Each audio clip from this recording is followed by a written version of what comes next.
जी हाँ नाज़रीन, drama serial बस्ती सातों की नेक्स्ट आने वाली एपिसोड में आप देखेंगे कि इधर अनस को जब ये पता चलता है कि शयान अपने दोस्तों के साथ मिलकर और कुछ नहीं तो अपने ही बाप को बहुत बड़ा नुकसान पहुंचाने वाला है, ये सोचे समझे बगैर कि उसका बाप 2 दिन में रोड पर आ जाएगा। लेकिन उधर अपने चचा से ये बात करने के लिए जब जाता है अनस, तो उन्हें भी ये बात समझ नहीं आती कि जो कुछ अनस कह रहा है वो बिल्कुल ठीक है, लेकिन सब आंखें बंद करके शयान ही की बात पर भरोसा कर रहे हैं। इधर अंसा कहती है तुम्हें परेशान होने की कोई ज़रूरत नहीं है, जो कुछ कर रहा है उनका बेटा कर रहा है ना।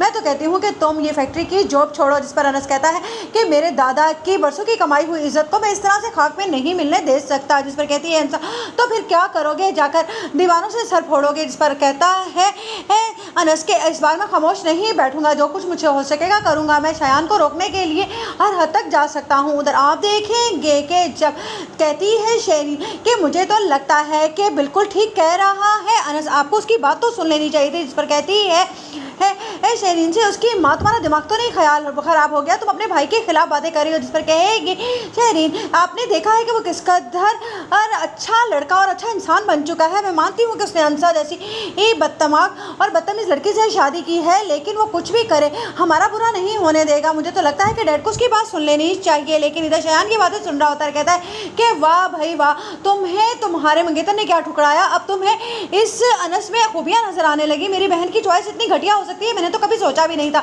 जिस पर कहती है शेरीन तुम्हारा दिमाग तो नहीं खराब हो गया, इसे कहें कि अपना मुंह बंद रखे, अब ये मुझे ताने देगा कि मेरी मंगनी टूट गई है। जिस पर कहती है शेरीन की माँ तुम दोनों तो आपस में झगड़ना खत्म करो। और हाँ मैं ये क्या सुन रही हूँ, क्या अनस ठीक कह रहा है। जिस पर शयान कहता है अपनी माँ से कि नहीं वो बिल्कुल झूठ बोल रहा है, आपको लगता है कि मैं ऐसा कुछ करने वाला हूँ। लेकिन उधर अनस ने तो पूरा ध्यान देकर रखा हुआ है कि आखिरकार शयान क्या करना चाहता है, क्योंकि वो जानता है कि अगर उसकी बात कोई नहीं सुनेगा तो